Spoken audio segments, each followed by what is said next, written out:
noches. Este es el programa número 144 de Corrientes antes y ahora. Programa histórico, cultural, una mirada al pasado, una visión del presente.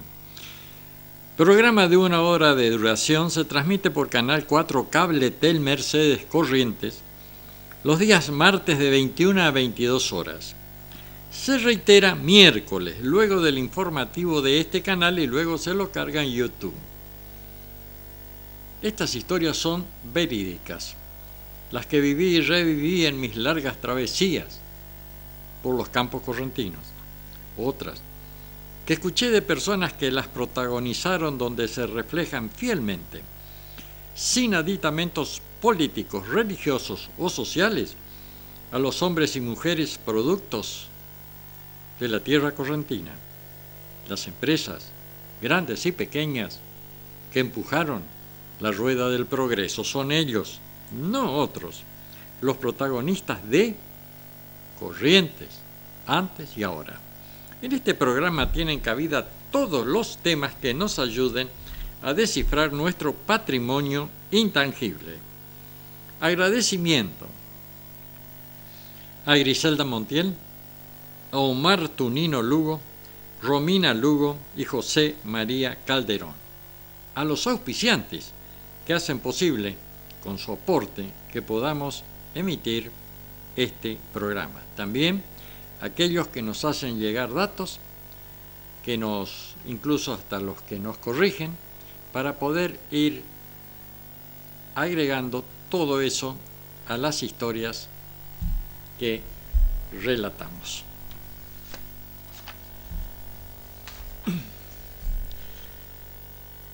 8 años que falleció el padre Lucho Adis.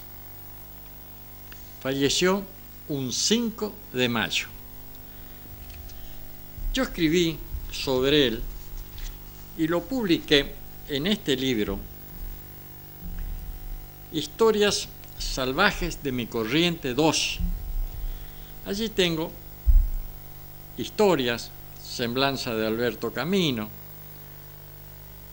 Ramón Núñez, Roberto Beto Caran, Gabriel Nocetti, Don Colo, Armando Bollini y demás.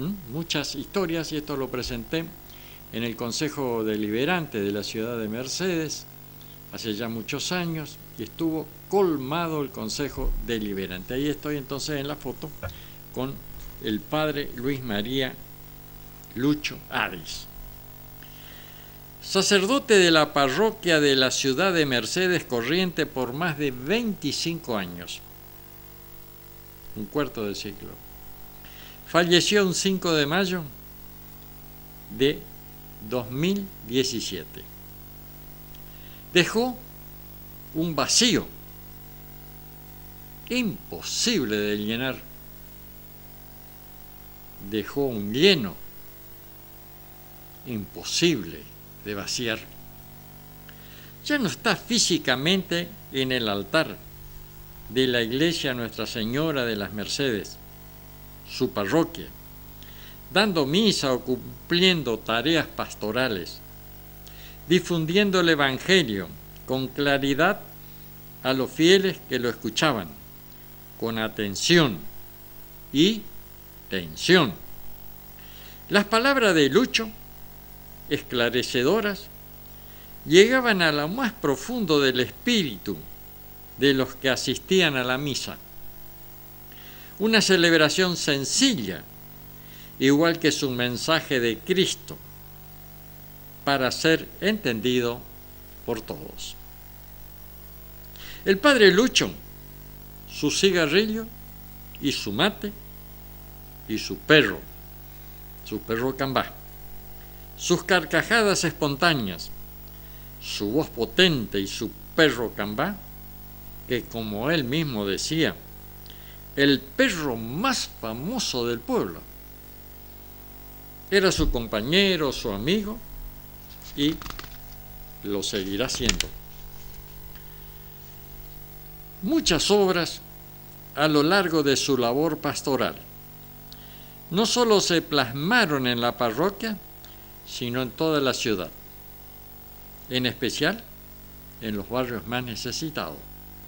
En silencio, sin ostentación, su personalidad avasallante lo distinguía como un auténtico líder espiritual de su comunidad. Dejó un lleno, su ejemplo, que el tiempo no hará olvidar. Por el contrario, su figura será más grande con el paso de los años. Ya no se lo verá frente a las procesiones de la Virgen de las Mercedes, pero su espíritu estará allí, como siempre, presente, conduciendo a sus fieles junto a la Virgen, celebrando el Día de la Patrona. Padre Lucho, mi agradecimiento y reconocimiento por habernos acompañado cuando la tragedia inconmensurable golpeó a mi familia. Su palabra fue un bálsamo. Padre Lucho, descansa en paz. La misión pastoral ha sido cumplida.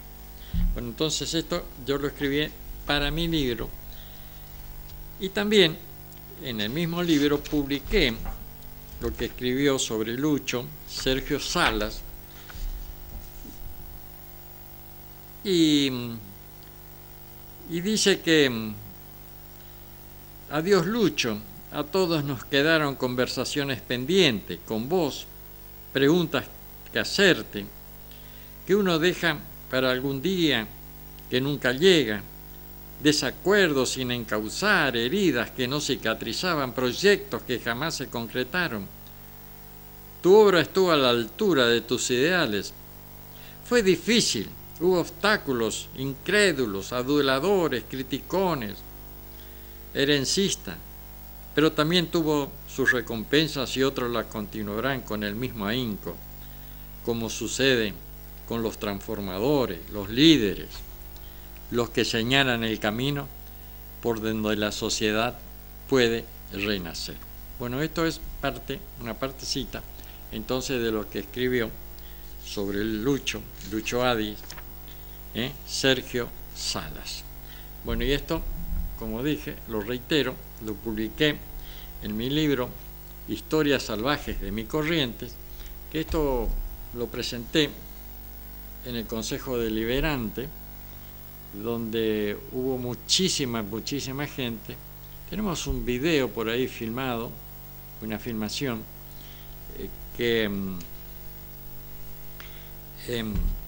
en algún momento lo vamos a pasar, y en esa presentación le dimos algunos reconocimientos a muchas personas, algunas que estaban vivas, donde personas que están retratadas en estos relatos, en este libro, Historias salvajes de mi Corriente 2, que siempre digo que las historias, llamé historias salvajes no por ser violentas, sino por no tener una elaboración literaria, sino que las historias las escribí así como eran, sin agregarle ni sacarle nada, sin aditamentos ni floreo literario.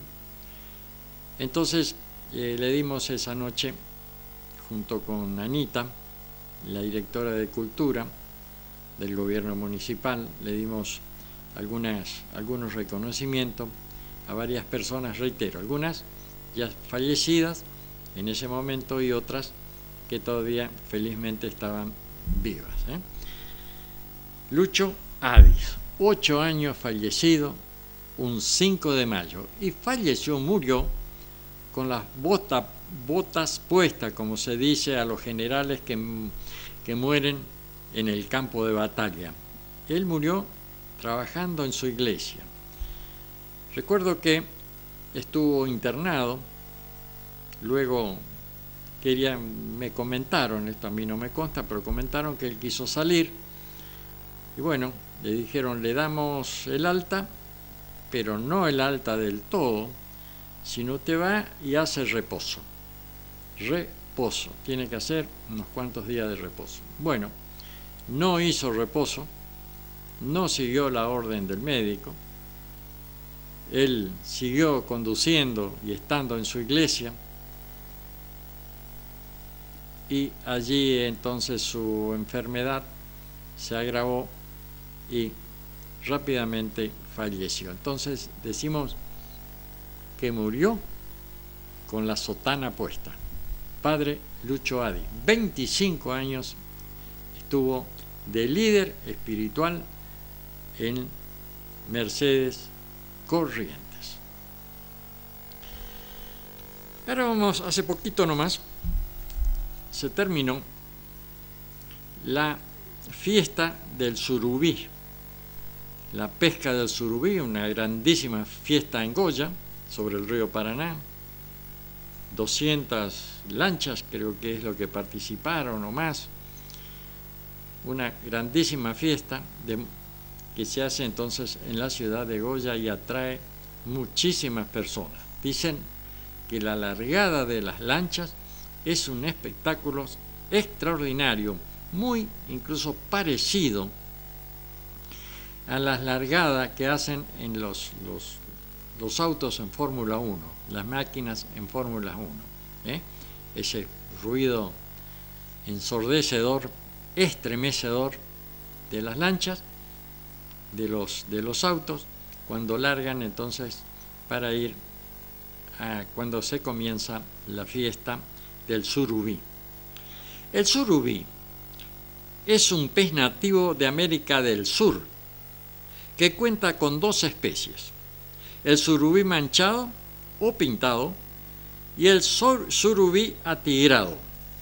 Tiene gran interés para la pesca deportiva, siendo su carne muy apreciada y muy valorada también, hay que agregarle, ¿no? Las características: pertenecen a la familia de los bagres. Las 2 especies de surubí prestan una similitud en la conformación exterior, pero se los distingue fácilmente por los dibujos que cada uno presenta en la piel, teniendo como color de fondo 2 tonalidades gris. El surubí atigrado tiene manchas transversales negras y en cambio el surubí pintado se encuentra cubierto por una serie de puntos negros que llegan hasta la extremidad de la cola, lo que no deja duda alguna para su identificación.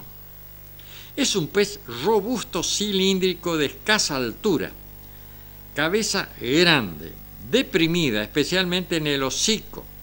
Los ojos son pequeños, la boca terminal con dientes pequeños y biliformes. Ostenta barbillas maxilares y mentonianas. Las aletas son más bien pequeñas, siendo la caudal escotada de lóbulo igual.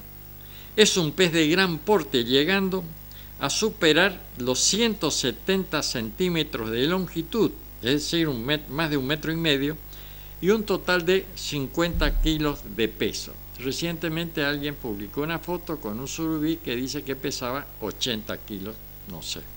Pero bueno, acá dice hasta 50 kilos. El color de fondo es amarillo, parduzco, claro, negruzco en el dorso y casi blanco en el vientre. Presenta motas ubicadas sobre el cuerpo y aletas y barreras blancas localizadas en el lateral del dorso.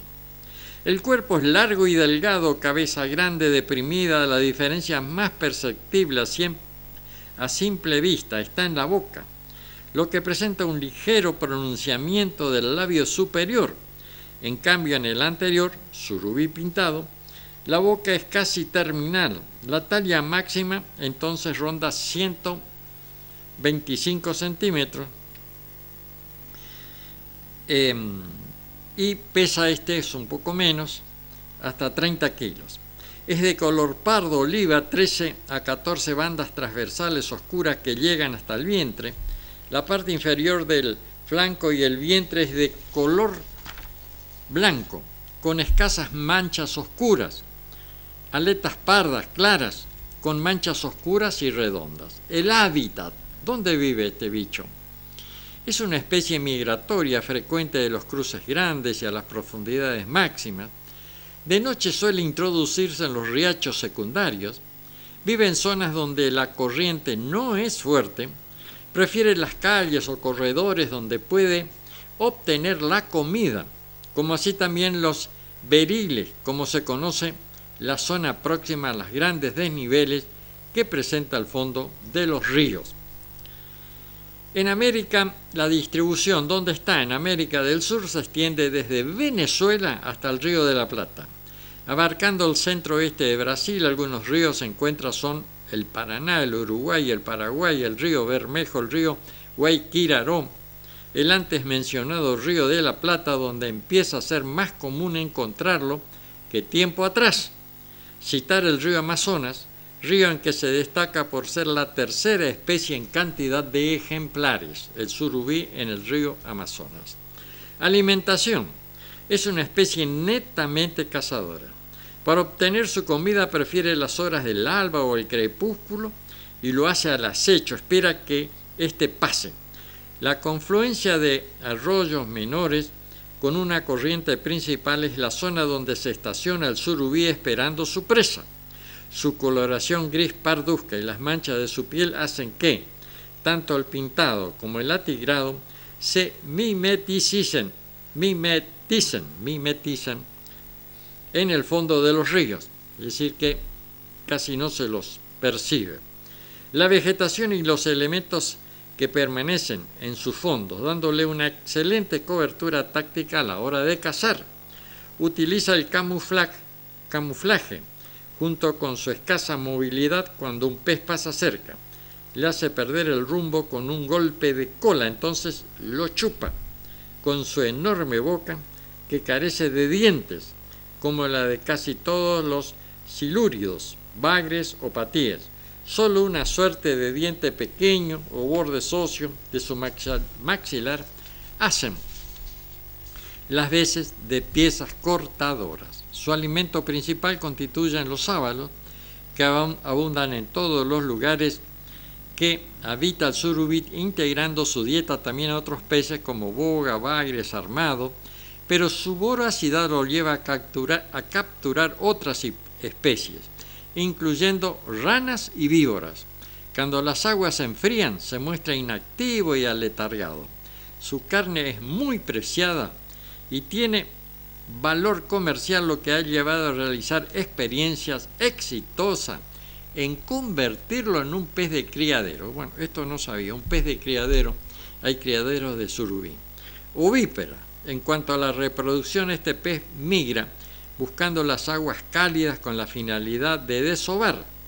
La represa hidroeléctrica de Yacyretá impide actualmente su llegada al Brasil, destino de su recorrido en otros tiempos. Se puede encontrar en las zonas más profundas de los ríos, en pozones o beriles. Entonces este es el famosísimo surubí, la fiesta del surubí. Ahí se ve este pez, es enorme, y como dice acá, su carne es muy, muy buscada, muy preciada. Ahora vamos a ir a otra de las estaciones del alma por el poeta con insomnio, William González. Este poeta lo estamos leyendo, lo estamos promocionando, como parece muy bueno, un chico muy jovencito, 17, 18 años. En algún momento va a estar también en este programa. Invierno del duelo. El invierno no avisa cuando llega, solo aparece. Y de pronto, todo lo que te abrigaba ya no está, ya no calienta.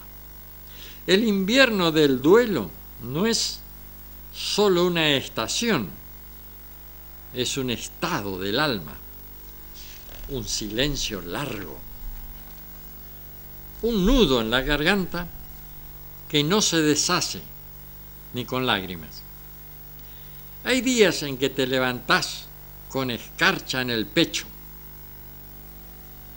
no días donde todo parece intacto. menos vos. Como si el mundo siguiera girando y vos estuviera atrapado en el mismo segundo. Una misma imagen, un mismo. ¿Por qué? Duelo es extrañar incluso lo que dolía. Es preguntarte 1000 veces si hiciste bien en soltar, aunque ya no había nada que sostuviera. Y el frío cala hondo. No es un frío de piel, es un frío que te duerme los recuerdos y te hace dudar si alguna vez todo eso fue real. Pero el invierno no solo enfría, también conserva. Guarda lo que vale, lo que aún no está listo para dejar ir. Y eso también está bien. No todo tiene que superarse rápido. No todo se cura con frases hechas. Hay que atravesarlo a fuego lento, con frazadas de canciones tristes, con mates en silencio, con abrazos que no preguntan, solo están. Porque aunque ahora no lo veas, el invierno no durará para siempre. Solo te prepara para florecer distinto.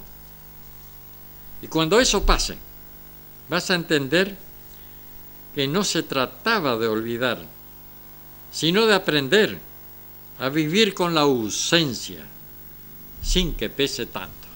Entonces esta es una poesía, otra, de el poeta con insomnio, William González, un chico que tiene 16, 17 años. Y le estamos difundiendo entonces sus trabajos. Bueno, el 1 de mayo fue el Día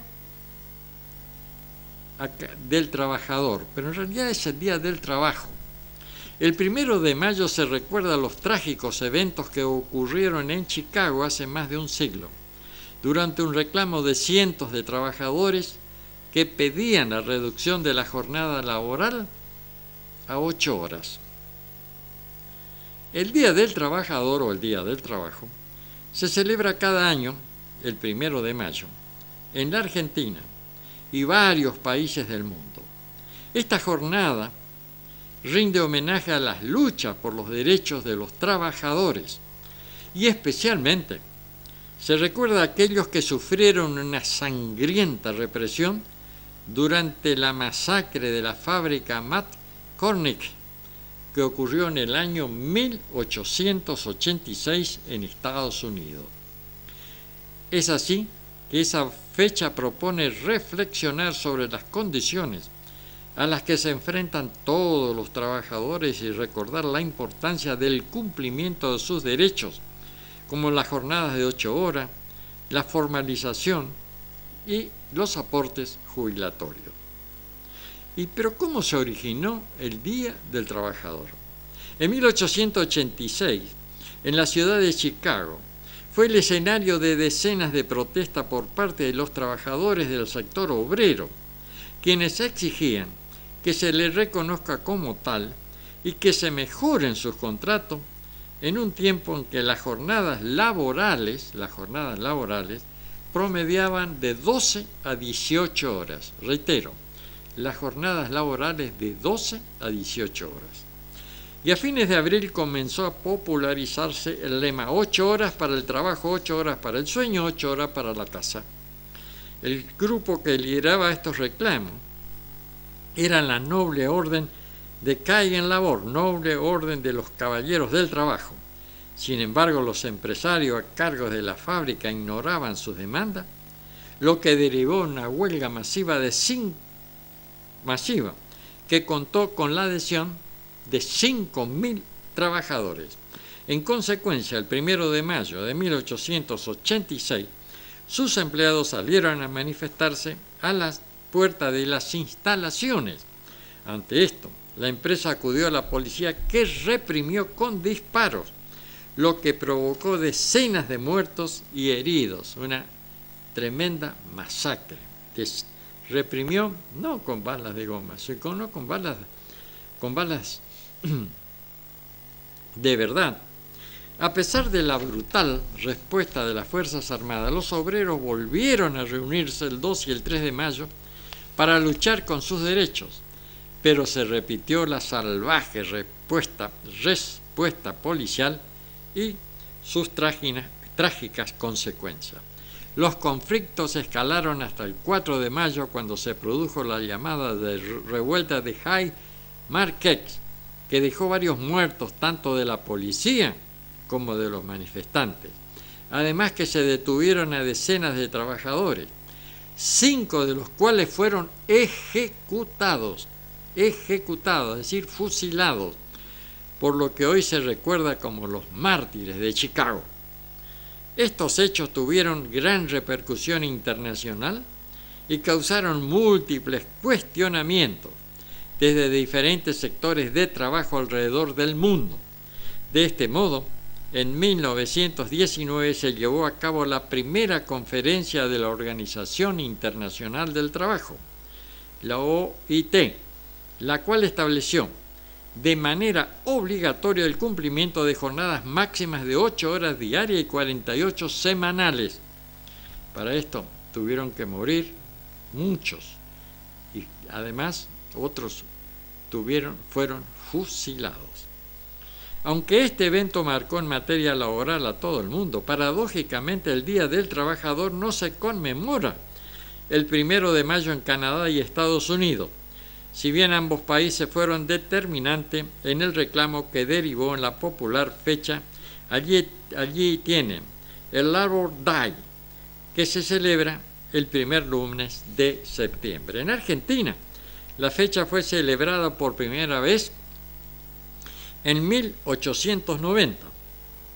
Luego, el 28 de abril de 1930, el entonces presidente Hipólito Yrigoyen instituyó formalmente la fecha de la fiesta del trabajo en todo el territorio de la nación. Todos los años se acostumbra a realizar actos y manifestaciones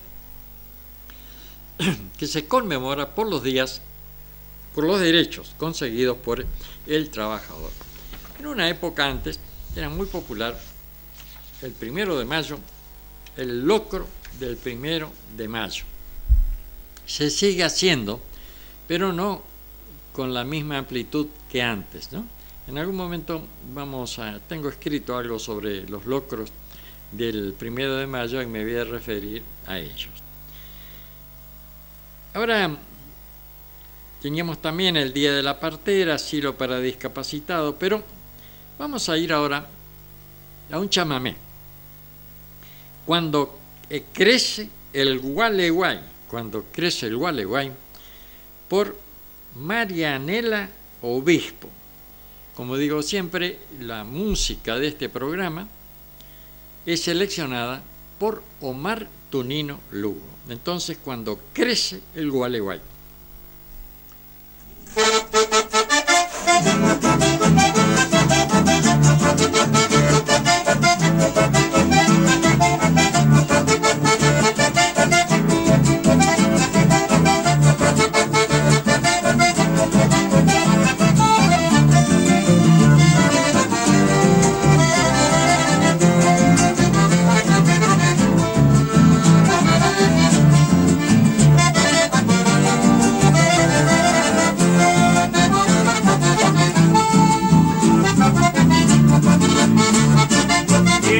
Los arandizales y se niega el pajonal, y allá en el medio del caudal se ven cruzar camalotes, tiene claro unos mogotes, el sonido de una pulita, la rana, el coro gritan y las hormigas se amontonan, el carau, su llanto entona y grita la gallineta, doña Lupe la gambeta abandonó la nidada, y por la vieja piquera se la hacienda costera, a una vizcachera donde el agua no ha de llegar, se inundó todo el calar, la ranchada del hachero, mientras un igual calero se zapucha en un bañado, un montella se ha trepado arriba de un yatubay. Esto pasa en Entre Ríos,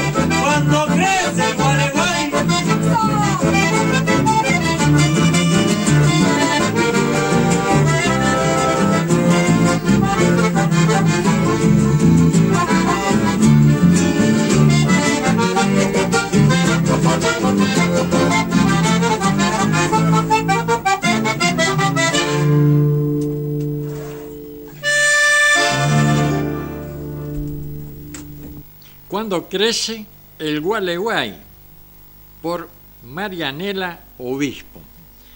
En Entre Ríos está el río Gualeguay. Hay una localidad que se llama Gualeguay y otra Gualeguaychú. También un 5 de mayo es el Día Internacional de la Partera. El Día Internacional de las Parteras es una jornada que se celebra anualmente el 5 de mayo desde 1991, establecida por la Confederación Internacional de Parteras en 1987, respaldada por la Organización Mundial de la Salud y la UNICEF. La Organización de las Naciones Unidas declaró el 5 de mayo, Día Internacional de la Partera, como homenaje a todas estas personas cuyas labores marcan la diferencia entre la vida o la muerte para un sinnúmero de mujeres y sus bebés. Podemos definir a una matrona o partera, a una persona que practica la obstetricia, proporcionando asistencia adecuada y ejecución de medidas de emergencia a mujeres embarazadas.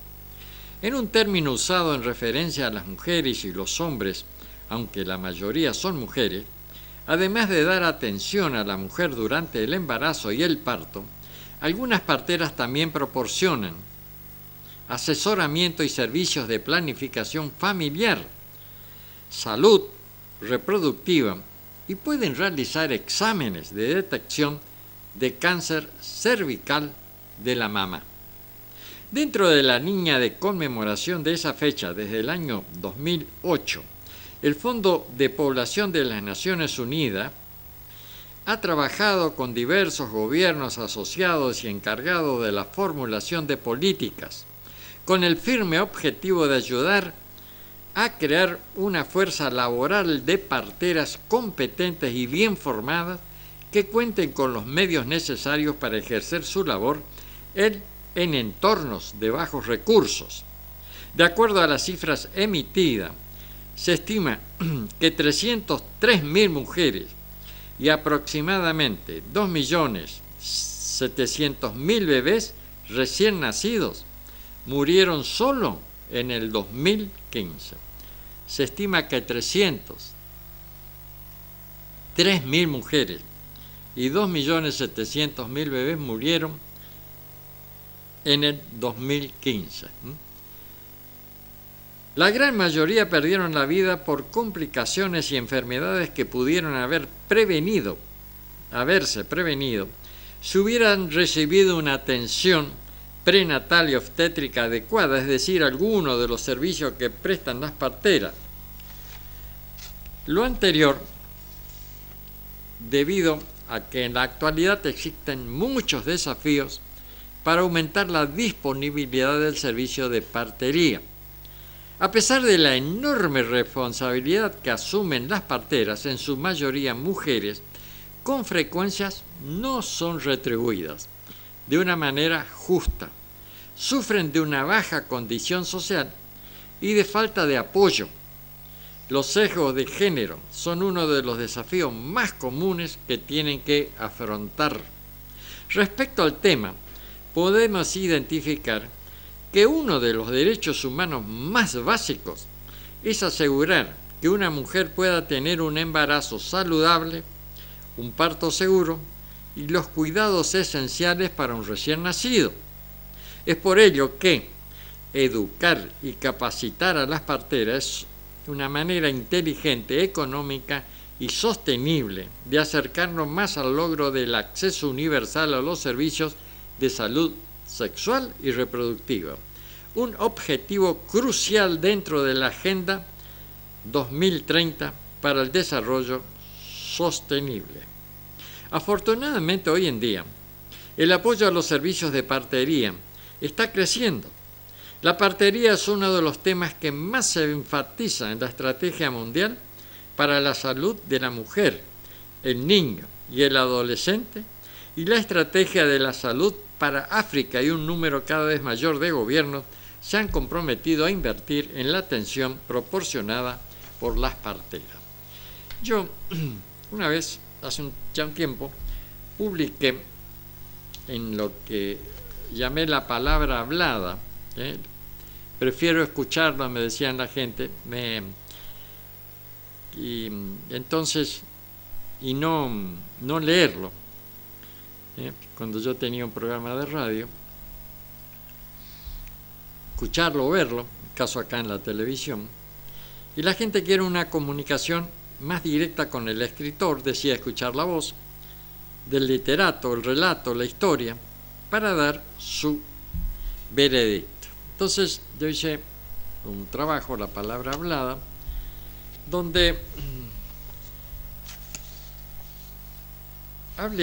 escribí y hablé, obviamente, escribí y hablé, hice esta presentación en la Sociedad Rural de Mercedes, mucha gente también estuvo, vinieron incluso de otros lugares, y hablé sobre Simona Verón, partera, comadre. Cuentan que Simona Verón oficiaba de partera en el paraje Boquerón y que ayudó a nacer a más de 300 bebés. Nunca un problema en los partos de las mujeres del paraje. Cuando comenzaban los dolores, iban a buscarla. Ella acudía al lugar donde vivía la parturienta, si era muy lejos en Jardinera. Hervían agua con algún yuyo desinfectante. Todo bastante primitivo, ¿no? En primer lugar, acomodaba a la criatura para nacer con masajes y fricciones. Si estaba mal acomodado para nacer, si tenía que quedarse toda la noche o el tiempo necesario, lo hacía sin problemas. Finalizado el parto y acomodada, la parturienta se iba a su casa. Como no había dinero, y ni ella tampoco lo reclamaba, en algunos lugares le daban algo de la cosecha de las chacras como retribución a su trabajo. Cuentan que en una oportunidad una mujer fue al hospital de Mercedes Corrientes y los médicos le hicieron un estudio y le informaron que el chico estaba mal colocado y en el parto debían hacerle una cesárea. La mujer retornó al paraje y consultó con Simona, que le dijo: no te preocupes, yo lo voy a acomodar, lo voy a poner en su lugar. Y todos los días le hacía unos masajes en la panza a la mujer con ambas manos, trataba de colocar al feto en la posición correcta. Y el parto fue normal, sin problemas. Simona Verón, entonces la recordamos en este programa, también en mis escritos, presentó un gran servicio al paraje y sus habitantes. Recibió más de 300 bebés, nunca un problema, una gran mujer al servicio de sus semejantes. Cuando yo publiqué esto, 5.725 personas en una primera instancia leyeron y publicaron cosas. Hubo más de 1.500 interacciones y 31 comentarios, 76 veces compartida. Y algunos de esos comentarios dice, esto es bueno, estos comentarios, porque cuando uno publica algo, algunas personas pueden decir esto lo que está diciendo no es cierto, pero cuando otras así lo afirman, dice Simona Verón, su historia escrita por Francisco Fresini, luego de escuchar entonces los relatos, y Griselda Ábalos dice: qué alegría me da saber que hoy mi abuelita Ramona tenga este reconocimiento. Siempre fue una mujer súper servicial. Yo soy la nieta y nosotros somos 6 hermanos y ella fue la personita que a todos nos ayudó a llegar a este mundo. Esto escribió su nieta. Silvia Caballero, sí, hermoso comentario sobre las parteras, en una estrellita estarán. José Luis Gutiérrez, mujeres como doña Simona, era doña Catalina Berti, otra partera, quien dentro de tantos otros chicos me ayudó a mí a ver la luz del mundo en el paraje, en el Chaco. Esta señora estaba en el Chaco. Sixta Esther Medina, mi mamá también fue partera y tiene una anécdota. Cuando a medianoche llega Marco y golpea la puerta y le dice a doña Unga, pocha, ya rompió bolsa. Y ella, media dormida, le dice a papá, buscale unas bolsas, Marcos. Entonces ella se fue a atender el parto. Nilda Gómez dice, yo cuando a mi madre que aún vive, tiene 84 años, ella fue su primer nieta. O sea que fue la primera que hizo nacer. Ella siempre se acuerda de la tía Simona. Además, mi madre tiene varias anécdotas de antes, inclusive en este momento nos está contando que su tía Simona atendió sus propios partos y que ella falleció a los 91 años. ¿No? Blanca Aguirre, yo nací en Yuquerí, no recuerdo cómo se llamaba la partera que atendió mi mamá. Sé que era del paraje Yuquerí o Tacuaral, creo. Blanca Aguirre, yo nací en 1970 en Yuquerí, muy probable que ella haya atendido a mi madre. Es muy admirable la vocación de doña Simona Verón en el paraje Boquerón. Bueno, hay infinidad de comentarios que en los próximos programas voy a ir leyendo sobre Simona Verón. Quiero decir también de que yo en el Consejo Deliberante ya hace unos años presenté un pedido de reconocimiento que el Consejo Deliberante va a los parajes o fiestas que hacen ahí muchas veces, incluso algunos, sí, Cali Sánchez dijo que hicieron una sesión ahí pero para que le den un reconocimiento a esta señora. 300 chicos. Si hubieran cobrado, ¿cuánto vale un parto? 300 partos, hay que multiplicar por los 300. No cobró, le dieron zapallo, maíz, a veces, algo. Y alguien me dijo que ahí había todavía algún descendiente de ella o algo, que sería bueno volver sobre el tema y alguna vez que se pueda hacer algo en paraje Boquerón, hacerle un reconocimiento, por lo menos, bueno, nosotros cuando presentamos este trabajo teníamos para hacerle un reconocimiento a ella, y que quizás el Consejo Deliberante pueda recordar a esta señora, a Simona Verón. Y acá en los comentarios dicen, dos o tres nombraron 2 o 3 parteras. ¿Cómo era nuestra zona rural? Incluso en algunas todavía sigue siendo, donde tienen sus hijos, se reproducen allí, asumiendo todos los riesgos. El parto, el nacimiento es el momento más importante de la vida de una persona. Y bueno, tienen allí, no venían a la ciudad, ahora con los caminos y los transportes ya vienen acá. Entonces allá le prestaba servicios esta partera y otras. Pues yo presenté una especie de proyecto en el Consejo Deliberante, acá está firmado y demás, que me lo recibieron, y un proyecto para la instalación de un asilo para discapacitados en la ciudad de Mercedes. Esto fue fecha 28 de abril 2025. Presidente del Consejo Deliberante, Roberto Cali Sánchez, Mercedes Corrientes, su despacho de mi consideración. Me dirijo a usted y por su intermedio al cuerpo colegiado, como periodista, escritor y ciudadano de la ciudad de Mercedes Corrientes, a fin de solicitar a este cuerpo deliberativo que gestione ante las autoridades pertinentes la instalación en esta ciudad de Mercedes de un asilo para personas discapacitadas. En esta ciudad existen una gran cantidad de construcciones que están prácticamente abandonadas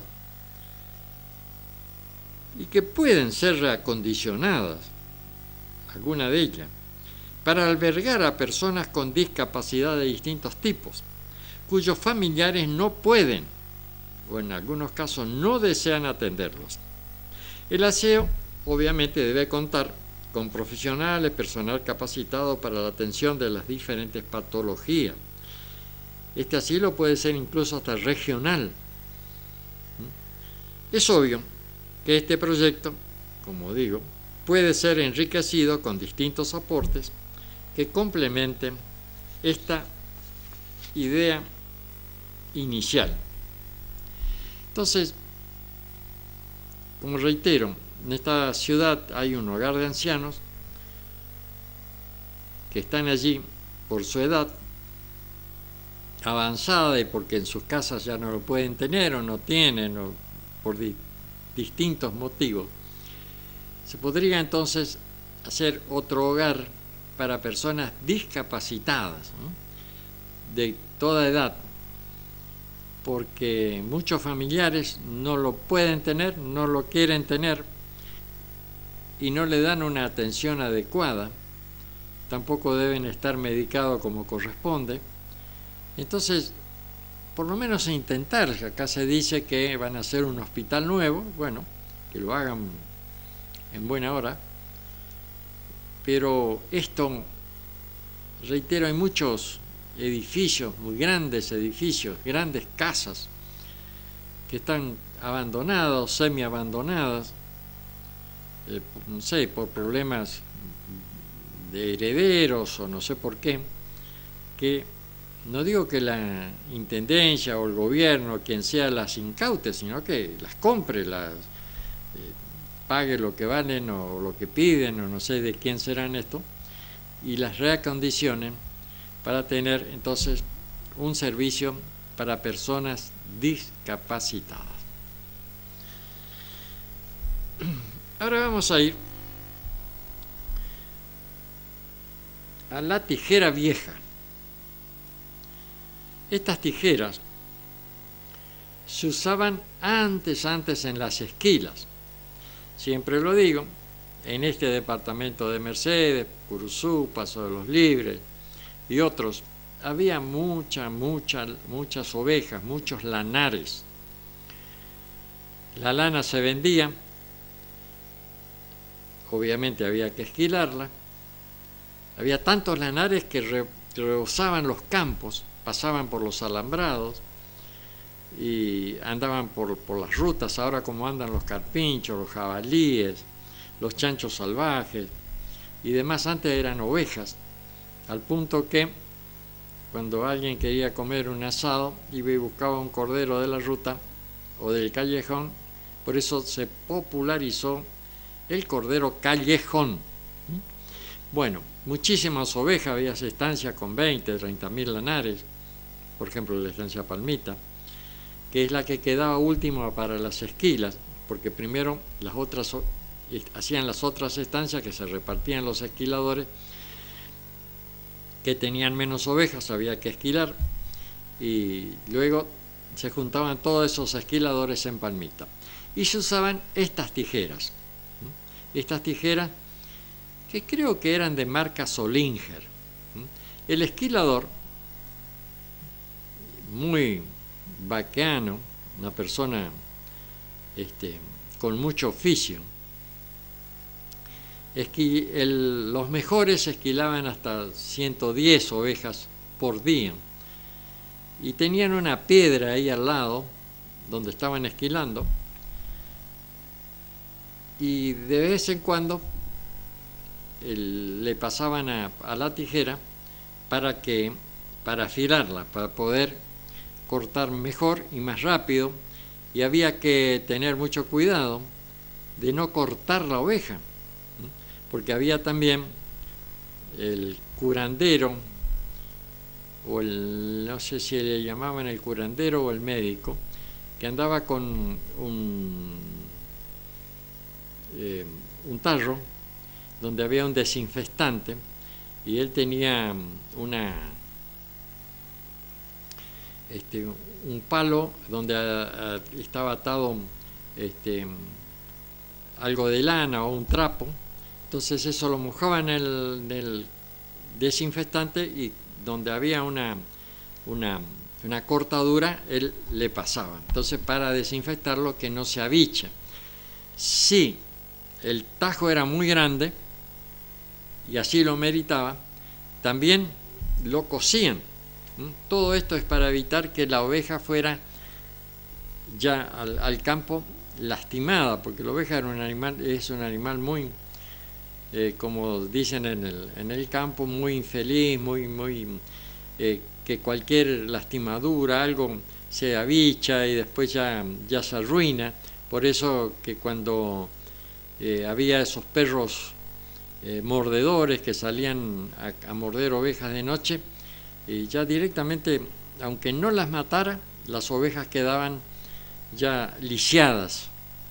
Entonces, para evitar esto, cuando encontraban ese tipo de perro, directamente lo mataban, o lo colgaban, o lo envenenaban, o le pegaban un tiro. Eso ya era ley, ya estaba escrito así, ya se sabía. El perro mal acostumbrado le pasaba eso. Ahora el tema es los jabalíes, que se matan las ovejas, no solamente las ovejas, sino los terneros, y los jabalíes han invadido los campos. Realmente no sé qué van a hacer con esos bichos, pero es un tema que lo vamos a abordar en los próximos programas.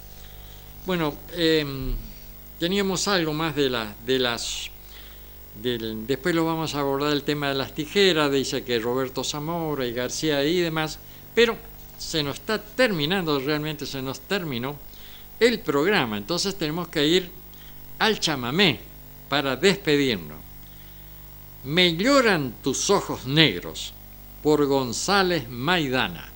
Me lloran tus ojos negros, por González Maidana.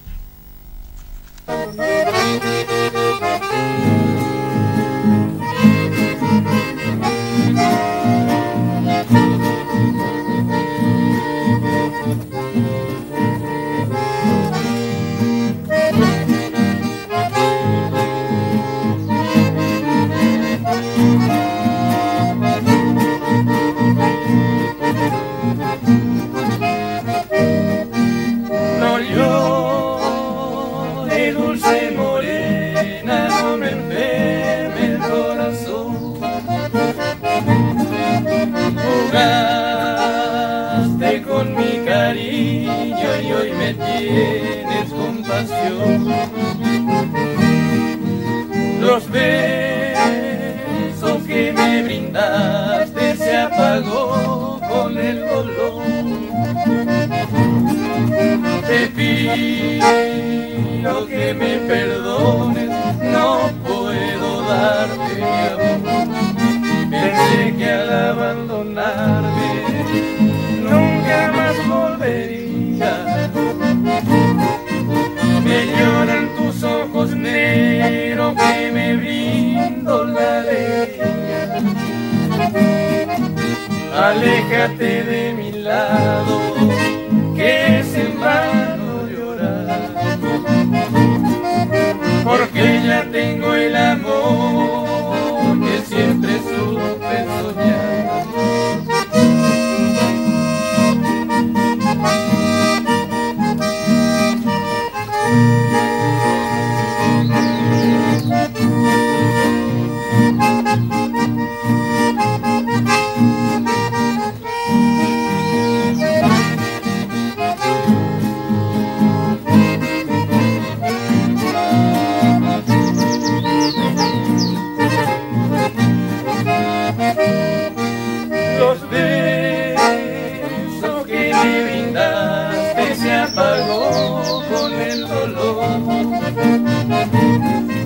Te pido que me perdones, no puedo darte mi amor.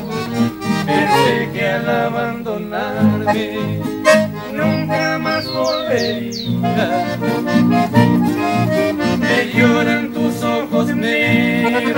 me brindo la alegría. Aléjate de mi lado, que es en vano llorar, porque ya tengo el amor que siempre supe soñar. Me lloran tus ojos negros, por González Maidana. Esto ha sido todo para este programa. Si el destino así lo permite, el próximo martes, a partir de la hora 21, estaremos en este canal nuevamente con un programa de similares características, recordando que mañana miércoles, luego del informativo de este canal, este programa va a ser reiterado. También lo vamos a cargar en YouTube. Tengan ustedes muy buenas noches y muchas gracias.